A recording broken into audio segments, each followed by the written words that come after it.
during the next decade, we're going to see unprecedented levels of change in business, particularly around property development and construction, as the world seeks to reduce emissions to near net zero. This is an opportunity for business, as well as being a risk. We are delighted today to preview Climate Business and our Journey to Zero program as an answer to how to help businesses, large, medium, and small, to adapt and thrive through this change.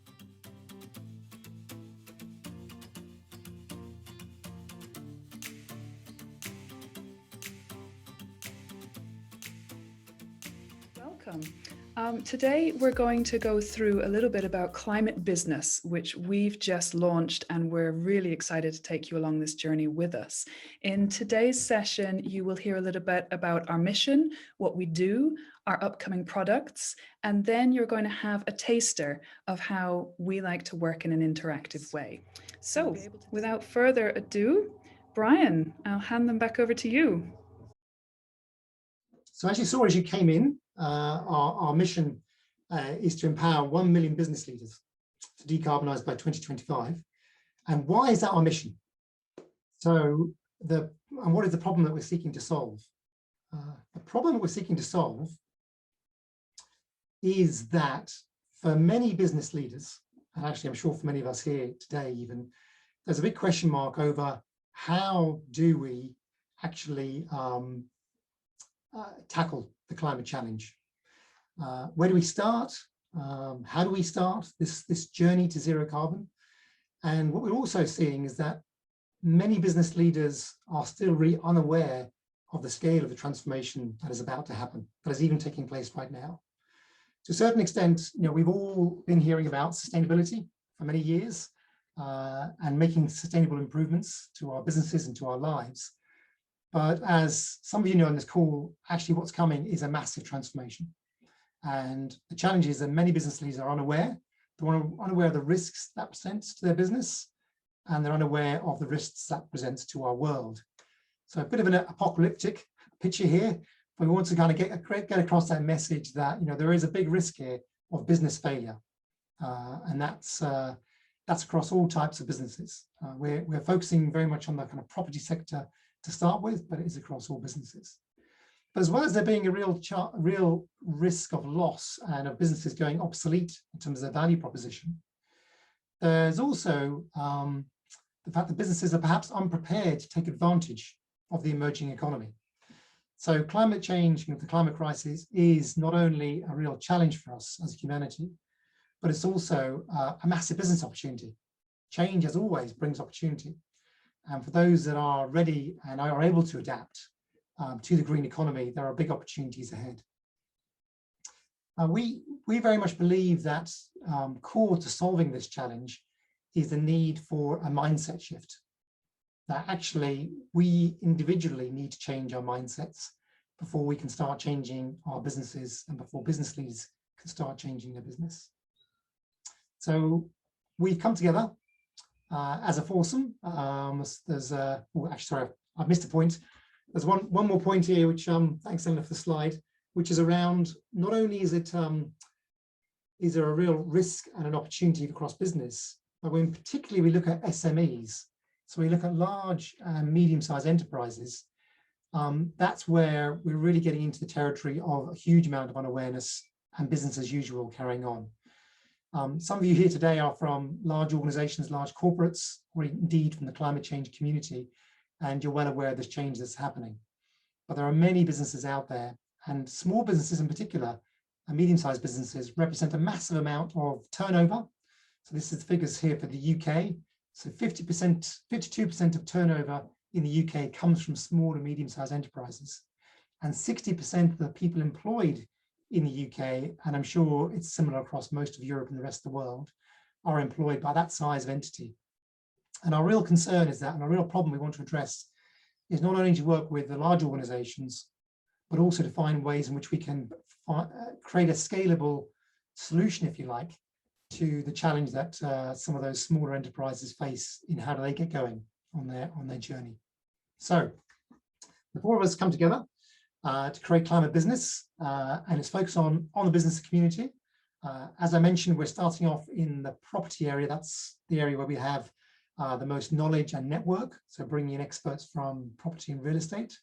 We have obviously, of course, lots of expertise in climate change and education.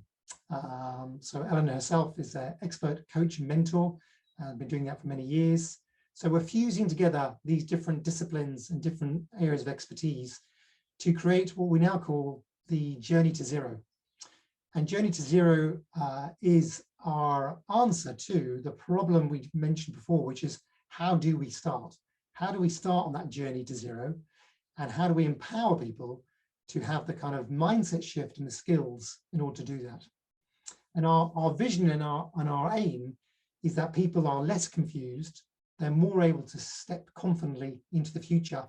And this picture here is really that vision we want to get to, where business leaders are empowered, do have a sense of the change that's coming, and have started adapting, and will be able to thrive through these changes. I'm now going to hand over to Rob, who's going to take you through an explanation of what these services, what our Journey to Zero and other services look like. Rob, over to you. Thank you. Thank you, Brian. So yeah, over the last 20 odd years, I've been working with industry associations, but also with the real estate sector. And through that period, I've noticed the rising priority of decarbonisation. This has moved up the agenda even more so during the last year, really, with COVID and various other things coming forward. But there's also an increasing pressure from global climate change pressures and times where the agenda for decarbonisation is actually increasing. So as Brian mentioned, our services bring businesses and innovation leaders together, and we aim to do that to scale decarbonisation opportunities as well. Our first program is the Journey to Zero, which is based on a framework. It draws upon the power of peer learning and interaction. The program supports business leaders to work through complexity and the challenges, both personal and organisational. The program is based on 3 levels, as you can see on the screen here, which increase in levels of engagement. And Eleanor will provide further details about that a bit later on, but also provide you with a small taster of what that experience is like. Our other services reach out to a much wider community, because the Journey to Zero is a core product, but there's a much wider engagement piece that is required to enable this transition to happen. We aim to deliver podcasts, case studies, and showcases around how businesses are advancing in their decarbonisation journey. We've got an excellent network of supporters, and many of you are on the call today, and we're already speaking to some of you about future collaboration. In summary, our offer is to provide a compelling reason for business leaders to act, but importantly, to support their journey to decarbonise and work with our partners to scale the impact. I'll now hand over to Eleanor, who will walk you through the Journey to Zero program and share further experiences with you. Thank you, Rob. So thinking about peer learning and taking this as a new way to move forward, it can be quite a jump. So most of us have experienced traditional learning, and here we see that on the left. You have somebody who is a knowledge owner, an expert in climate change or decarbonisation or business, and you go to them for a training or for an education piece, and you sit and you learn and you take the information from them. And it works very well. It's a very good method of learning, and we've all been doing it for a very long time. But what we also do, often without even realizing it, is blending that with peer learning. You talk to your fellow colleagues within the room, you share stories and insights, you bring your own knowledge into this. And you'll find that in the very best institutions, if we look to places like Oxford or Cambridge, this is the learning environment that they create. It's not just about having lectures. It's about having lectures where you also live in colleges and have tutorial groups with them, and you're fully immersed in a constant learning experience. So it's this space of being in a lecture hall versus this space where you are talking to your peers. And it's the second space on the right, the peer learning space, that we want to start leveraging for you. because we're well aware that you're able to go out and take a number of training courses. But often as a business leader, you don't have the time and capacity to then share that knowledge with other people, but yet you're building up a huge amount of knowledge. So for each one of us, we've been to trainings, we've read books, we've worked in our own businesses, we read the news, we talk to other people. You have an awful lot of information in your head already. Sometimes you want to add more, but sometimes you want to build on what you've got there. So being brought together with peers is a really successful way to do this. But it's also difficult. It's not just about having a conversation with a mate.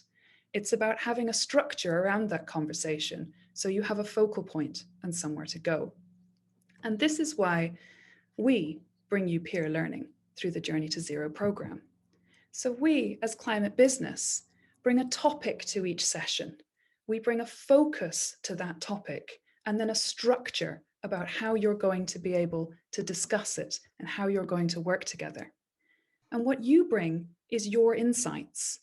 So we introduce the topic, you bring your insights onto that, and then you work through a structure to create growth in your knowledge and to help you to understand how you can implement this way of working directly into your own business, because you're the expert in that. You're the only person who holds that knowledge. And then this leads to you having more success, which is what we want to support you in ultimately. As we walk through this journey together, it's about creating a learning ecosystem. So I've joined this team because I bring a large amount of experience in creating peer learning opportunities, in creating learner-led opportunities, and in supporting that in many different institutions. I've worked with a lot of higher education institutions that are trying to bring this in. Right now, I work with both Imperial College London and Trinity College Dublin in shifting the way that they're working with their business graduates to bring more peer learning and more of these systems in. But it's not just about universities. It is about opening this up for SMEs and also within corporates as well, allowing you to tap into not just the corporate trainings that you're offered, but also this peer learning network that enables you to take that learning to a further level and to embed it into your own knowledge. And this is the learning ecosystem that we create for you. You'll be joined up, you'll be integrated, and you will be part of the expertise that comes into this. Because decarbonization is really, really difficult, but we want to support you. And with that in mind, I'd like us to start thinking a little bit about how we turn this into a conversation, because I've just told you that this isn't about traditional learning, and yet here we are sitting at the front and talking to you. So first and foremost, we're going to open this up into a conversation amongst ourselves, but we'd like it to be a conversation amongst you as well. So please, as you're listening in, use the chat function to drop in some questions. And then we'll weave those questions in and bring them to the team. And then we're going to go into a little peer experience after that. But to kick us off, Brian, I want you to tell us more. So this has been your brainchild. You have brought us together around climate business. It's something that you were so passionate about that you wanted a team. You've now brought us here and we've brought all these people here and we're really launching something. So tell me where that passion comes from. Indeed. I think so. I spent the last 5 years, fantastic privilege of working with some great people at through the European Commission funded program Climate Kick. Really working with cities, property developers, investors, businesses, academics, researchers on the climate challenge. And I've seen firsthand some amazing innovation and work. And it's been a fantastic journey, learning journey, but also revelation in terms of the transformation that's coming. And one of the things that's kind of really struck me from that time and since then, in terms of reflecting, where do we need to make an impact as we try and tackle climate change, is this sense that actually we're all on a bit of a personal journey as well. That actually for change to happen, and change, it is hard to make change happen, we need to change ourselves. So we personally are kind of, in need of making a change. I've got a little carton here from the company Hemp, which says on here that nothing changes if nobody changes, which is, I think, is a great slogan. You know, if we're gonna change businesses, if we're going to change society, then of course it starts with us. The journey starts with us. So that's one thought. And the other thought was seeing how groups, teams working together over a period, peers working together in a really kind of open and honest way could really spur each other on to make that kind of difficult change. So there's a sense of, you know, there is a need for a kind of a closeness and a need to go on a journey together across disciplines for real change to happen. And that's in a way what led to the idea of the peer mentoring as a kind of a tool that I really believe can complement a lot of the tools that are out there. I mean, many of us are engaged in education programs, you know, doing formal training, we're going to seminars, we've got consultants coming in, helping us with our businesses, and that's all fantastic and necessary.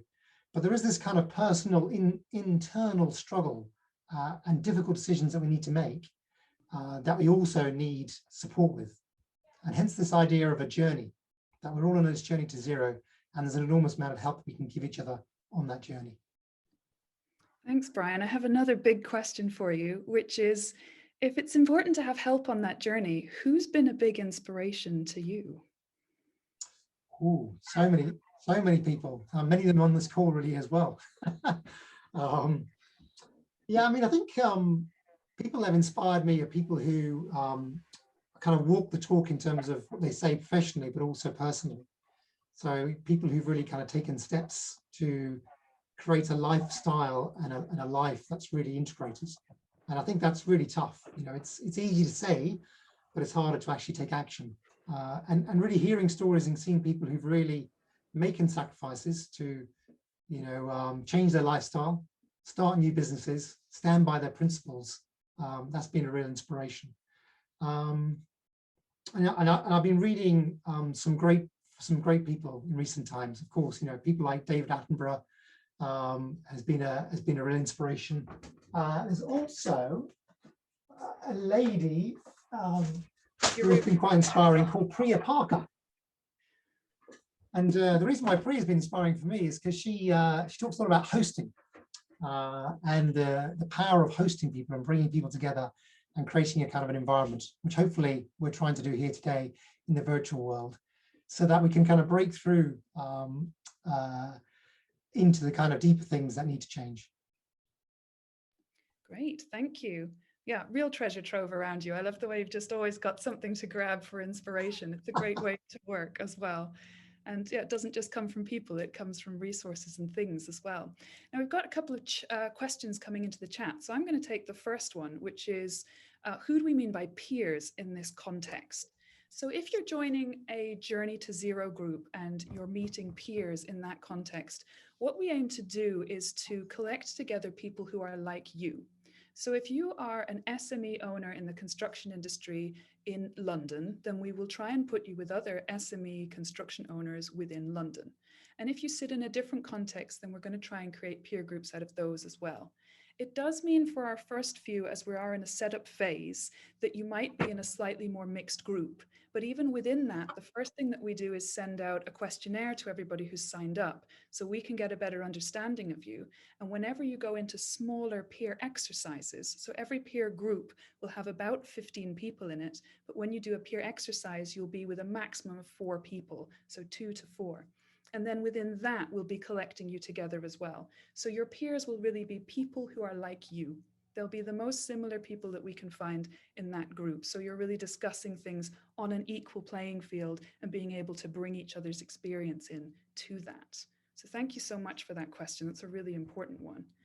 And then the next question we have here is, why did we choose the construction industry as our target customers? So Rob, I'm going to ask you to dive in on this one, because also when you were talking before, you said that this is something that you've seen as a need, that people have been asking for this. So can you talk a little more about our customers? Certainly, and a really good question.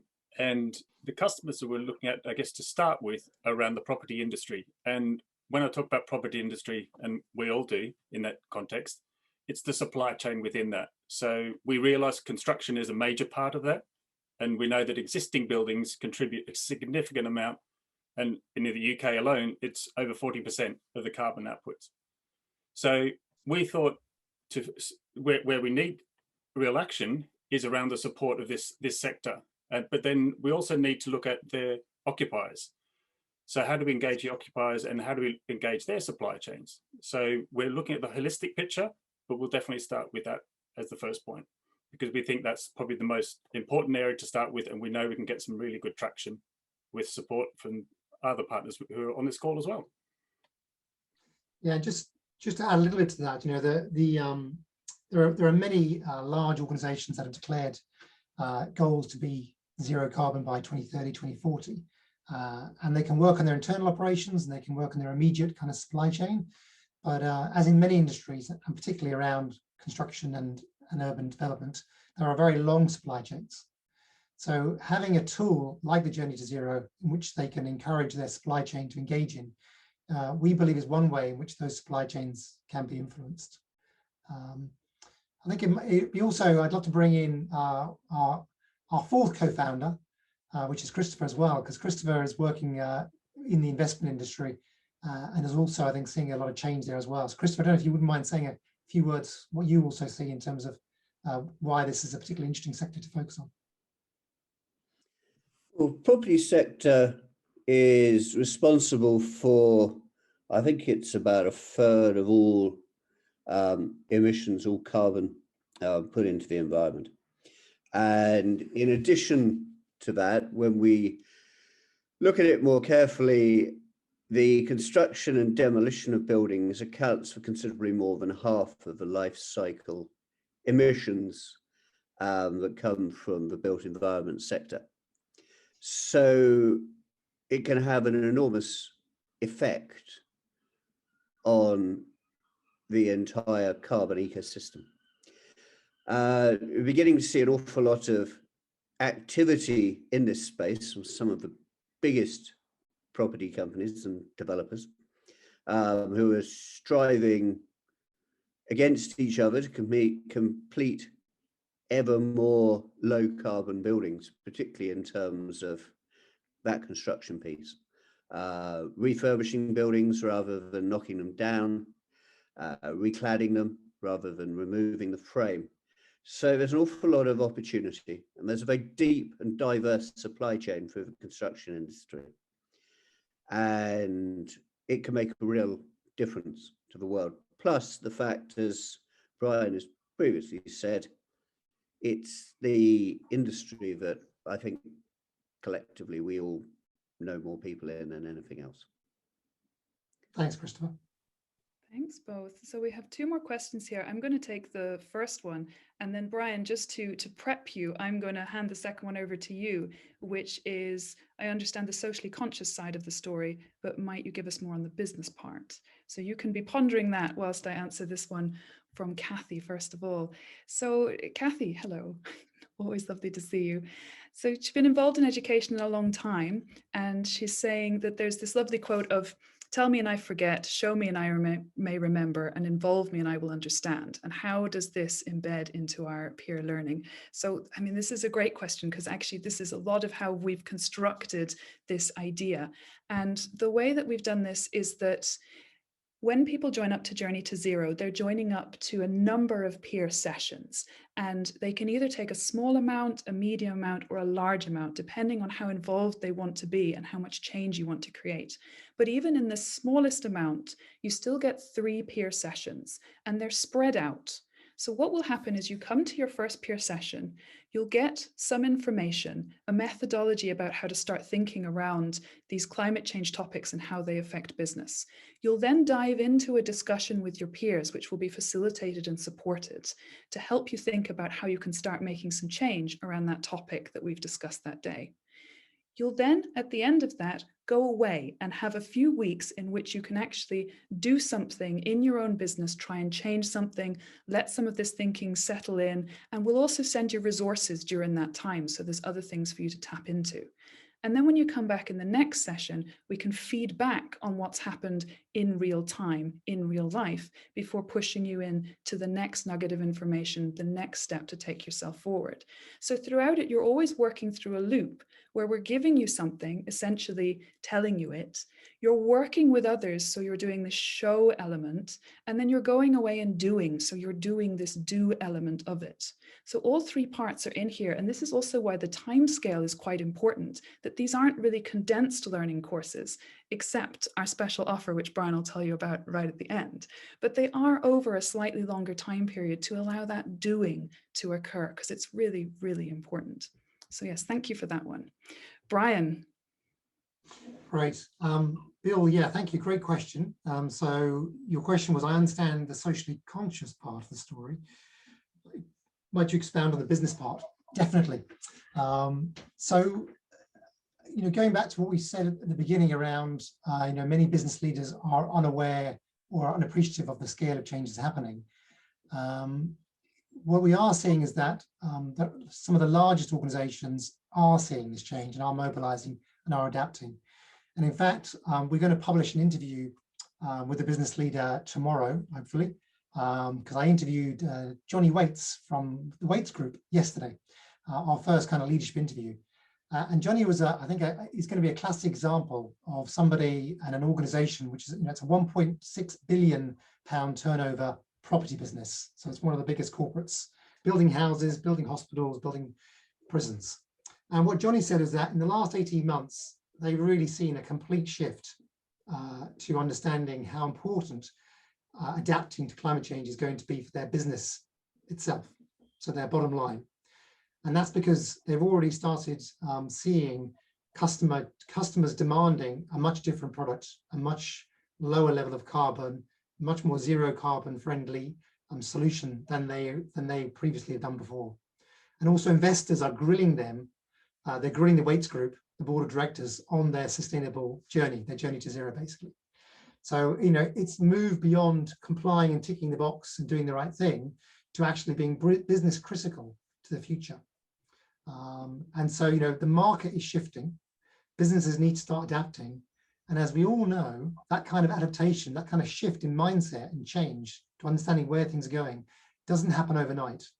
And this is one of the things that really struck me about Johnny's comment, was that, they're having to spend a lot of time internally with their senior team, getting them to try and understand these trends, starting to think more systemically about how they change, how they deliver their product, rather than just incrementally improving the efficiency of their process. So for an example of a systemic change is that buildings in the future will need to be reusable. It's not going to be good enough just to be really super sustainable materials. Buildings in the future are going to have to be, the possibility of repurposing them, reusing them, taking them apart, reusing all the materials, this kind of approach. And so if you can imagine a house builder, that's quite a shift in how they actually create houses to make them as a completely reusable entity. And that will take some re-engineering of their supply chains. And our message to large and medium-sized enterprises is, don't let the big corporates eat your dinner. Start adapting now, because actually there's a big market opportunity for those who are able to get ahead of this and be ready as things start ratcheting up. Because one of the other products that we will be producing soon is a decarbonization map. So per sector, we're going to kind of lay out very clearly what are the key milestones coming up over the next 5 years, 10 years in your particular sector. So starting with property, what are the key things coming up that are really going to change the market, and why you should be paying attention to them. And then once we get people into that mindset and to understand those things, then we want to work with our partners to hand them over to good people like yourselves to actually work through what does that mean in terms of the detailed change. Our job, I think, is just to get them going on their journey, support them, inspire them, give them some tools, and then they're going to need all the help from others like your good selves, many of you on this call, to help them keep going further.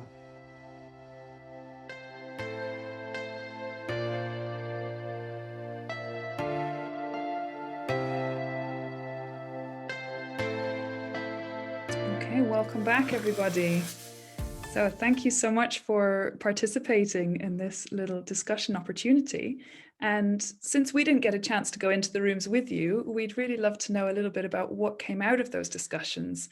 So first of all, we gave you the topic of what opportunities do you see for business right now in light of decarbonisation trends. And what we'd love you to do is just type an answer into the chat, but do not hit enter. We're going to do a thunderclap. So longevity of assets, but not quick fixes. Yes. Reaching out to smaller contractors. So yeah, involving more of the industry in this. There's often too much push put on the large companies and large corporates, and forgetting that it is 60% of employment going through these smaller contractors as well. They're a huge part of the economy who need to change as well. Best practice guides, data capture from building performance is great. Big move to timber, yes. So potential for more stored carbon into the work that we're doing. We spend too long on introduction and conversations. Lack of data means people do not know how assets are performing. I think we've heard a lot about the fact that data is so important. The start to work with culture of an organization. So yeah, cultural shifts, cultural changes. I think yeah, that fits very well in Jens, the kind of this idea of mindset change, starting to move from incremental to systemic. Rethinking the power of branding when we're thinking about the way to position the narrative of climate change. Yeah, how brand plays a big part in that. Timber as a construction material. Yeah, so how we rethink the way we use materials. Energy efficiency within the built environment must not only be a conversation centered on cost savings. Yeah, good point there, Colin. Yeah, we need to move beyond just thinking about the finance, but also thinking about the bigger picture. Call on, if we could, so call on Carolina, who asked a question before this, but I think it leads into some of these questions as well. So Carolina says she's been doing some research on how people are reporting on their sustainability climate issues and how that corresponds to expectations of their stakeholders. And Carolina, you say results are not optimistic. Could you tell us just a little something about this? Yeah, sure. Just briefly, I don't want to interrupt the whole meeting, but the idea was to check on the construction companies that were represented in a Thomson Reuters database. So that means they're pretty big, so big business entities from all over Europe. I think we screened about 50 or 60, so that wasn't a huge sample. But anyway, we've been looking to their non-financial reports and doing content analysis with some artificial intelligence tools so that we didn't do it manually. And the outcomes were that mainly those companies and then their non-financial reports are talking about, I would say, easy topics, easy that they could cover in terms of environmental, social issues.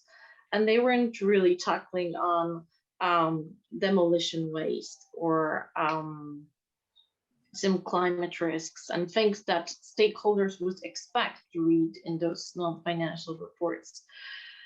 So I'm just thinking in that context as a like tone of the top, yeah, big mature companies, and what we've been talking in the breakout rooms.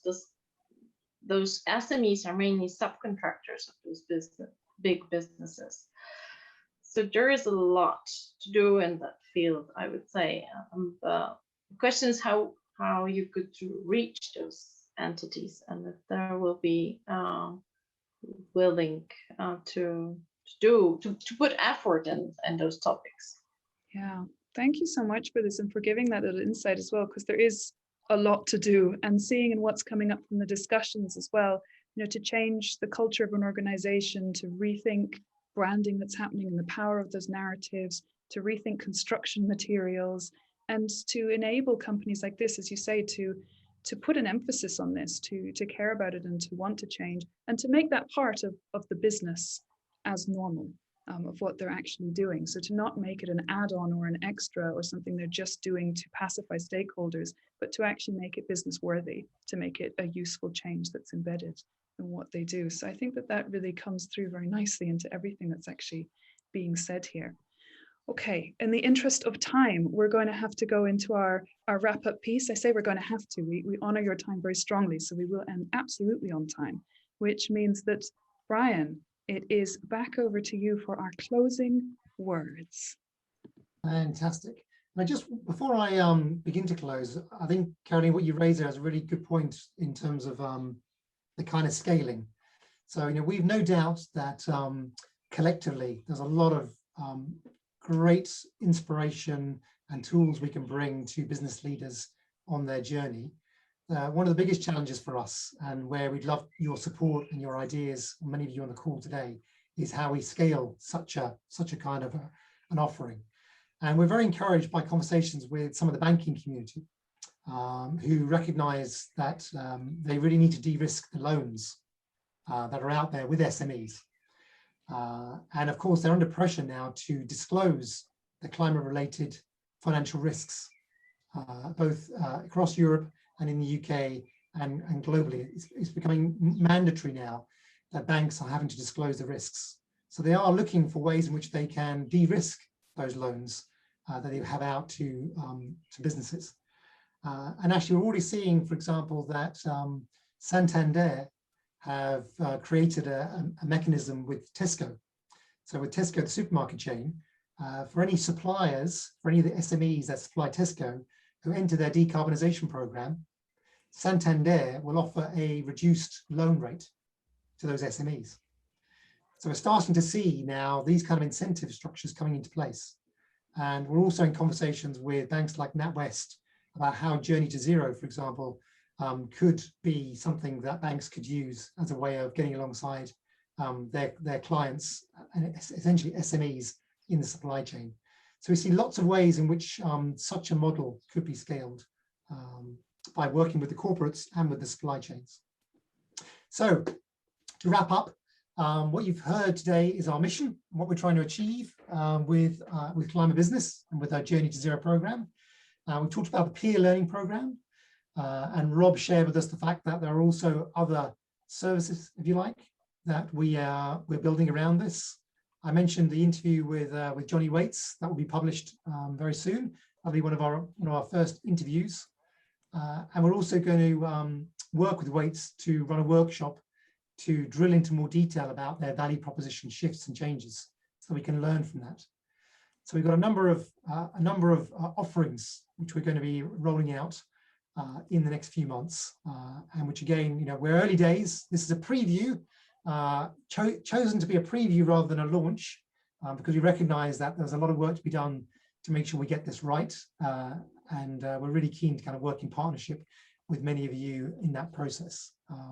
But also hopefully to welcome some of you as some of our first participants. So we are running our first Journey to Zero program starting on July the 14th, and we have a summer special. So recognizing that it's going to be a more condensed program, we're going to be offering this at a lower rate as well. So we will send you after this meeting a link so you can sign up for that. To the Journey to Zero, if you'd like to kind of join with us on this peer mentoring. But also, if it's not exactly for you, then we'd really appreciate you spreading the word amongst your network, because it's really important for us that we begin, of course, with a strong cohort of people who can join this, get the benefits of the peer mentoring program, but also provide us feedback to make it better and better, so we can create a really strong program to help us decarbonize. So finally, we've invited you into this space to enter a journey with us. We are all on this journey to zero, collectively and individually, and we want to walk into a future where the world is a much better place. We have managed to actually turn the corner and start to decarbonize rapidly. And we're only going to do that if we actually decarbonize businesses, not just the big businesses, but all businesses, the small ones as well. So this is a really important journey, and we're delighted to be on this journey with you. So thank you all very much for joining today. And we'd love to hear your feedback and your follow-up, and we look forward to seeing you another time in the future. Thank you all. Thanks. Thank you. Thank you very much. Thank you. Thank you.